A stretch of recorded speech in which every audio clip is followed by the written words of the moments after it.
Simple question. Could you have a hidden food allergy?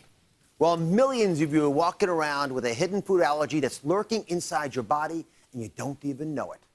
It took my next guest 5 years to recognize her own hidden food allergy and 5 more years to get a formal diagnosis. Now, she's on a crusade to help you do the same. Elizabeth Hasselbeck. You know her as one of the dynamic co-hosts on ABC's talk show, The View. We have the great honor of being back with President Barack Obama and First Lady Michelle Obama. But while Elizabeth looked healthy from the outside, inside, she was suffering. No matter what I ate, and I had a healthy appetite, it was all of a sudden making me sick. It was cramping, bloating, constipation, diarrhea. I had seen countless doctors telling me it was IBS. Oh, you must be stressed out. Oh, it must be dairy. I had tried everything. All they kept giving me was medicine, which didn't work. The next step was surgery. When I went to Survivor, my diet consisted of rice and some fish. When I was there, every day I felt better. I felt like a new person. Came back to the United States. A week later, I'm sick again. While searching for clues online, Elizabeth found her answer. And then I found there is something called celiac disease. Once I removed the gluten, 6 weeks, I probably felt better. There was no bloating, no cramping, no fatigue, no constipation, no diarrhea. I was back to normal. To help others, Elizabeth wrote The G-Free Diet and a cookbook, Deliciously G-Free. But it's not just gluten that can cause health problems for women. It is absolutely my mission to help women identify their food sensitivities and then proceed toward better health so that they don't have to suffer for a decade like I did. There's no need to do that. Please welcome The View, Elizabeth Hasselbeck.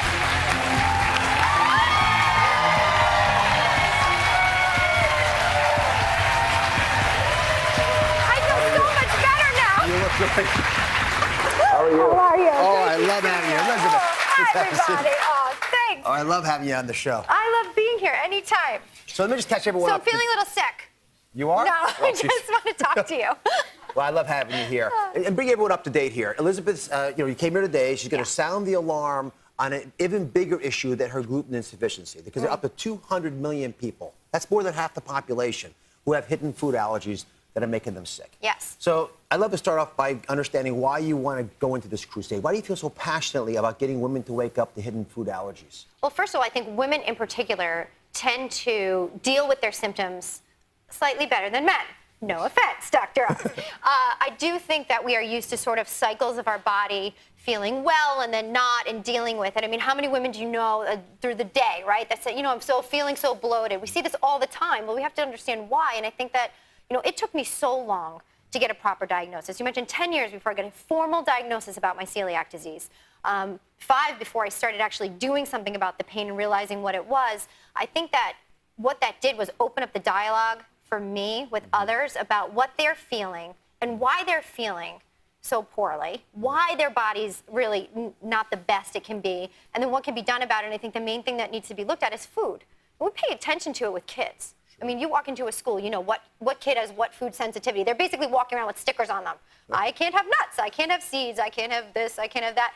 Well, we're so hyper-focused on that, which is great. What that should indicate is that, no, that isn't just about the children. Actually, adults are facing the same intolerances, sensitivities, and autoimmune diseases that the kids are facing. We're just distracting ourselves and not really getting to the bottom of why we're feeling the way we're feeling. Let me dive into your story for a second. Before you were able to get your right diagnosis, which, as you said, took 10 years, what did you think was wrong with you? Oh, gosh. I thought everything was wrong with me. I thought, I'm a 23-year-old girl. Why am I feeling so sick all the time, so bloated, so distended, so fatigued? Everything from my thyroid, everything was out of whack. And I basically was seeing doctor after doctor, and they just kept telling me that I had IBS, which was pure BS. It wasn't that. I wanted to know why. It's like going to a physician and saying, I have a headache, and them saying, wow, here's some news, you have a headache. That's right. So, I just wanted to know why. Not all doctors are like you. I've happened to found some incredible physicians. I'm so thankful for the ones that see your whole picture.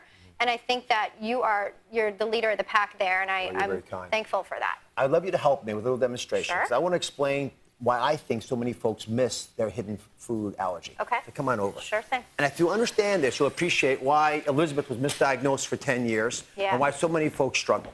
So I'm going to, if you can put your purple gloves on. Okay. Hey, they go with your outfit. That's why and I come everything. here, just for these. That's right. So in a traditional allergy, and I'll demonstrate this, and you all know what this is like, right? You heard about these. You get hives, you get scratchy throat, have trouble breathing sometimes when you have bad allergies.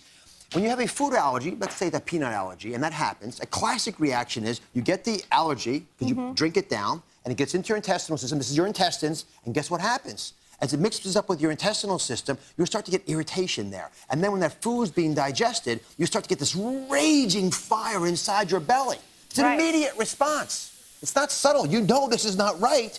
You look and say, my goodness, I had that. Right. This happened inside of me. I don't feel good. Your body's reacting and telling you to be careful about this. That all makes sense. And that's a clear sign. So you automatically do something about that, right?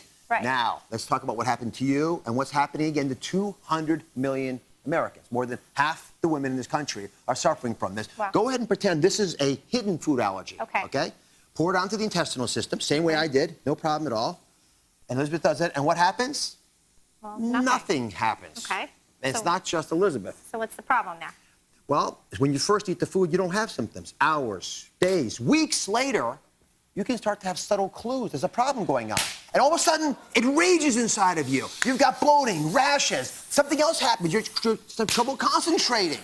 And now all these wacky, crazy things are happening inside your body, and you can't put the pieces together and connect it back to this very innocuous process where you had a little something that bothered you in your intestinal system because you didn't have the reaction you thought you were going to have. But guess what, folks? This allergic response can be dangerous because these raging fires will continue causing a lot of the symptoms that hold you back from being who you want to be. Sure, and it's steady because you don't do anything about it. You don't necessarily think, well, I need to change what I'm doing, I need to evaluate what I'm eating. Meanwhile, this is still happening on a daily basis. Exactly. So it's that daily enemy that's getting into you that you got And to you worry about. keep drinking it. You keep poisoning yourself. Yes. You don't realize it.